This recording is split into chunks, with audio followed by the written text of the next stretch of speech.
പവിത്രം ചരിത്രം വിചിത്രം തുദീയം നരായേ സ്മരന്ത്യന്വഹം രാമചന്ദ്ര ഭവന്തം ഭവാന്തം ഭരന്തം ഭജന്തോ ലഭന്തേ കൃതാന്തം ന പശ്യന്ത്യതോന്തേ സപുണ്യഃ സഗണ്യഃ ശരണ്യോപമായം നരോ വേദയോ ദേവചൂഡാമണിം ത്വാം സദാകാരമേകം ചിദാനന്ദരൂപം മനോവാഗമ്യം പരം ധാമ രാമ. രാമായണം ജീവാമൃതം കർക്കടകം 28. പിന്നെ മുഹൂർത്തമാത്രം നിരൂപിച്ചത ചൊന്നാൻ അനിലാത്മജനോടു രാഘവൻ ചെന്നയോധ്യാപുരം പ്രാപിച്ചു.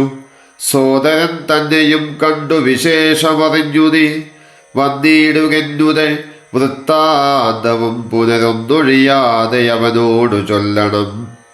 പോകുന്ന നേരം ഗുഹനെയും ചെന്നു കണ്ടേകാന്തമായി അറിയിച്ചീടവസ്ഥകൾ. മാരുതി മാനുഷവേഷം ധരിച്ചുപോയി ശ്രീരാമവൃത്തം ഗുഹനെയും കേൾപ്പിച്ചു.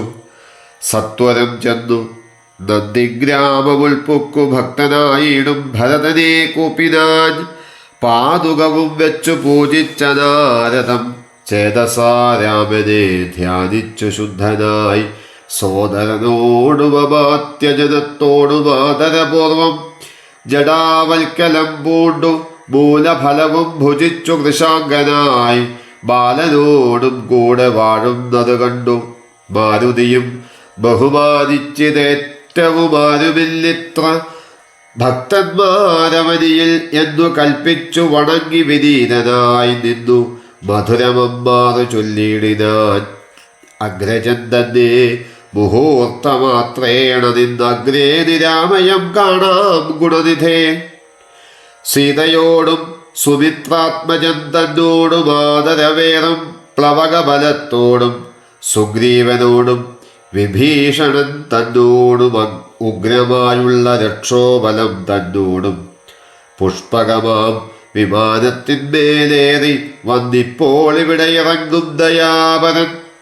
രാവണനെ കൊന്നു ദേവിയെയും വീണ്ടു ദേവകളാൽ അഭിവന്ദിതനാകിയ രാഘവനെ വന്ദിച്ചു മനസ്സേ ശോകവും തീർന്നു വസിക്കാമിനിച്ചിരം. രാമായണത്തിലെ ഭരത ഹനുമൽ സംവാദത്തിലെ കുറച്ചു ഭാഗങ്ങളാണ് നമ്മളിവിടെ കേട്ടത്. അധികാരസ്ഥാനത്തിരിക്കുന്ന എല്ലാവരും ഓർത്തിരിക്കേണ്ട ഒരു സത്യമുണ്ട്. അധികാരം ആരുടെ കൂടെയും സ്ഥിരമായി നിന്നിട്ടില്ല എന്നുള്ള സത്യം. നൈകേനാഭി സമം ഗതാ വസുമതി. ആരൊക്കെ ഈ ഭൂമിയിൽ ജനിച്ച് ജീവിച്ച് മരിച്ചിട്ടും അവരോടുകൂടെ ഭൂമി പോയിട്ടില്ല. ഇതുപോലെ തന്നെയാണ് അധികാരവും.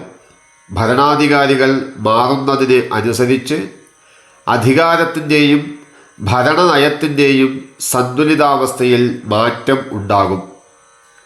ഉടൻ സമൂഹം പുതിയ സന്തുലിത വ്യവസ്ഥിതി രൂപപ്പെടുത്തി അതിലേക്ക് മാറും. രാമായണം യുദ്ധകാണ്ഡത്തിൽ അയോധ്യയിലേക്ക് തിരികെ വരുമ്പോൾ ഹനുമാനെ ഭരതസന്നിധിയിലേക്ക് അയക്കുന്നുണ്ട് ശ്രീരാമൻ.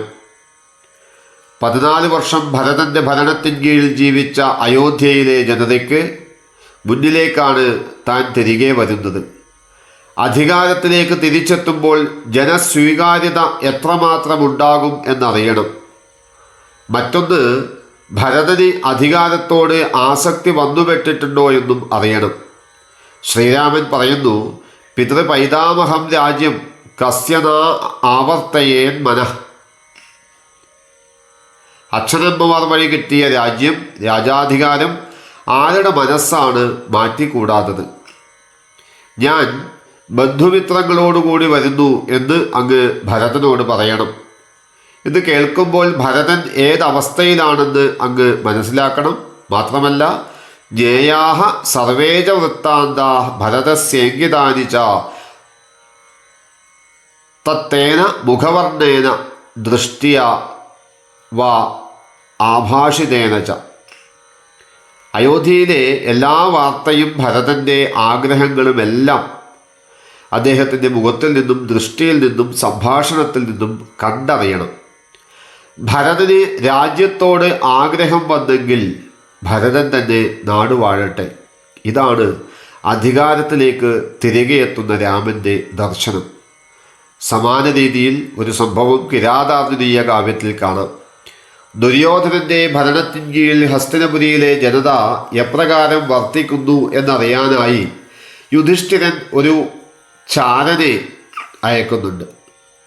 ഓരോ ഭരണാധികാരിയും മനസ്സിലാക്കേണ്ട ഒരു കാര്യം, താൻ അധികാരത്തിലെത്തും മുമ്പ് ജനതയുടെ അവസ്ഥ എങ്ങനെ, തൻ്റെ സ്വീകാര്യത എത്രത്തോളം ഉണ്ടാകാം, ഈ രണ്ടു കാര്യത്തിൽ നല്ല ധാരണ ഉണ്ടാക്കിയാൽ പുതിയ ആസൂത്രണം എളുപ്പമാകും. നാടും ജനങ്ങളും പദവികളും ആർക്കും എന്നും സ്ഥിരമായി ലഭിക്കുന്നതല്ല എന്ന തിരിച്ചറിവ് മതരാഷ്ട്രീയ അധികാര സ്ഥാനത്തുള്ളവർ അറിയുന്ന കാലത്ത് മാറും. അത്തരത്തിലുള്ള ഒരു നല്ല കാലത്തിനായി രാമായണം എല്ലാവർക്കും പ്രേരണയാവട്ടെ.